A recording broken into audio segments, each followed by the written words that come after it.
Masih sama gue lagi di Indonesia International Motor Show 2024 dan sebelah gue udah ada Wuling Cloud EV. Nah ini mobil listrik terbaru dari Wuling ya. Jadi Wuling ini cukup unik ngeluarin mobil listrik dari REV depannya A, terus Bingo EV depannya B, yang ini Cloud EV depannya C, jadi ABC gitu ya.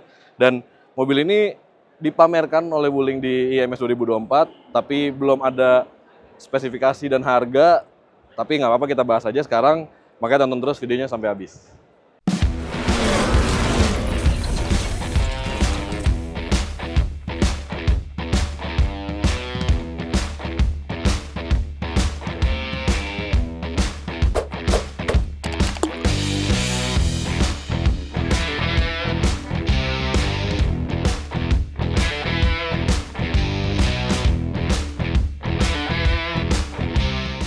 Oke, pertama-tama kita bahas dulu secara desainnya. Si Wuling Cloud EV ini sebenarnya punya desainnya tuh kayak mirip-mirip hatchback, tapi yang agak gede gitu. Jadi beda kayak Jazz atau Yaris gitu, tapi ini lebih gede bentukannya. Dan bisa dilihat di fascia depannya ini dia agak berbeda. Jadi sedikit ada gabungan antara REV dan Bingo EV. Bisa lihat ya di sini dia kayak bodi depannya tuh bertumpuk dari kap atas sama kap bawah tuh kayak ada leveling yang berbeda. Terus di bagian tengah sini bisa lihat ada lampu DRL dari kiri sampai ke kanan. Itu mengingatkan kita sama REV gitu ya.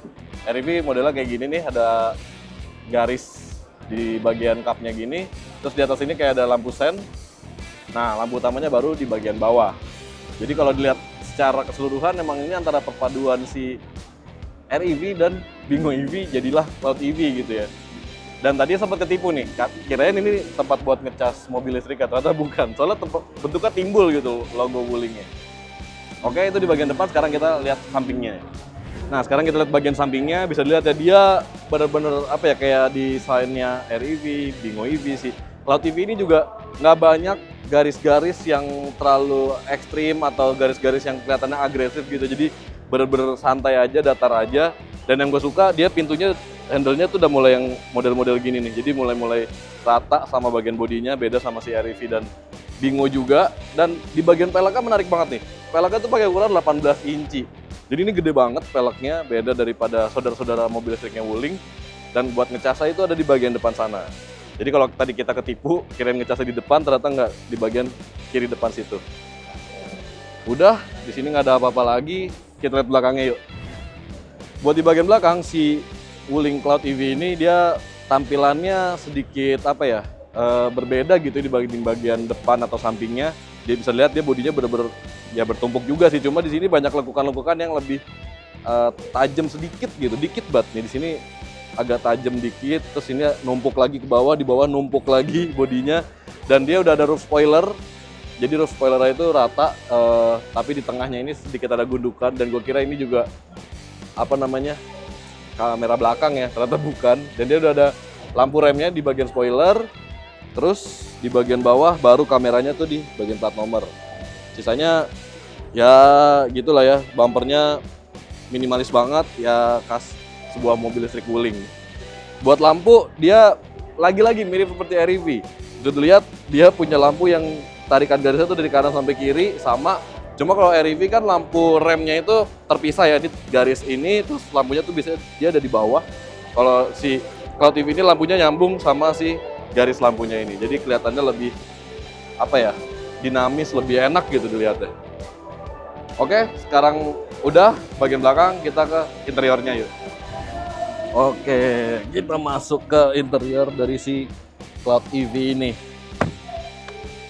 Buat interiornya menarik banget nih, karena begitu masuk ketemu jok yang kelihatannya busa-busa banget gitu, tebel banget busa-busanya. Tapi ditudukin tuh nyaman banget nih busanya, enak sumpah. Cuma mungkin kalau buat orang yang lebih gemuk dari gue ya, gue kan beratnya sekitar 85 kiloan. Itu mungkin bakal berasa sempit karena ini agak semi bucket gitu model joknya. Jadi kalau yang agak gemukan mungkin bakal susah gitu nempatin punggungnya di jok ini. Sisanya buat di dashboard ini futuristis banget. Bisa dilihat dia ada apa ya, panel meternya tuh bentuknya LCD kecil gini di sini. Jadi kasih pandangan yang cukup luas ke depan. Dan dia punya entertainment unit tuh besar banget, 15,6 inci. Dan ini nggak ada tombol-tombol apa-apa di sini. Jadi kayak REV juga ya.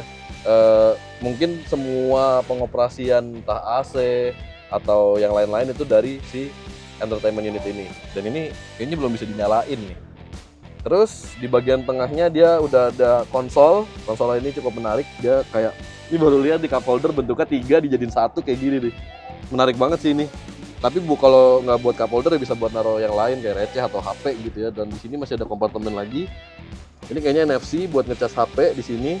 Terus ini masih ada kompartemen dan dia ada power socketnya nih 12 volt di sini. Terus buat di dashboard dia ya nggak ada yang, oh ini ada yang empuk dikit nih. Jadi yang ini kayak aksen-aksen panel kayu, terus depan ini empuk tapi dikit banget. Dan dia ada cup holder lagi di kanan dan kiri. Sementara buat ke depannya tuh bener-bener jauh banget. Terus di bagian setir dia flat bottom modelnya, jadi lebih kasih kesan sporty ya.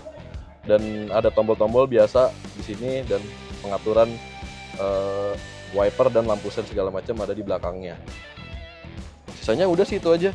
Di bagian door trim yang agak menarik karena handle-nya itu kayak apa ya, kayak rel gitu loh, tapi di plastik. Jadi ya tadi gue sempet bingung sih, biasanya kan entah megang di bagian sini deket tombol-tombol gitu, tombol jendela, tapi ini nggak ada. Terus oh pegangannya ternyata di handrail ini nih, dan ini bentuknya gede panjang banget.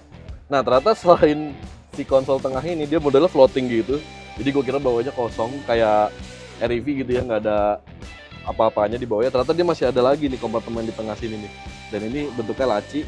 Nah ini gede banget nih, dan di sini ada USB 2 nih, jadi buat mungkin connect ke head unitnya dan juga bisa buat ngisi daya HP.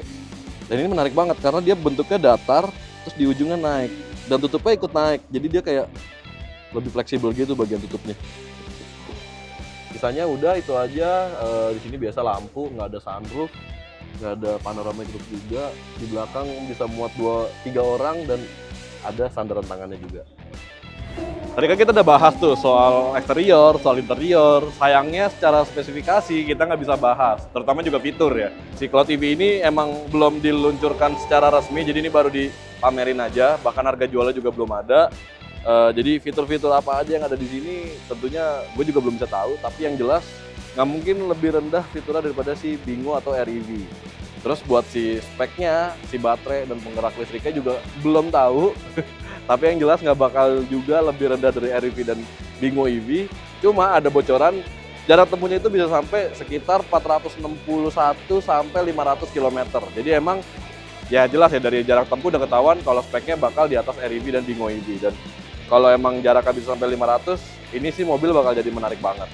Oke, itu dia sedikit pembahasan soal si Wuling Cloud EV ini. Gimana menurut lo?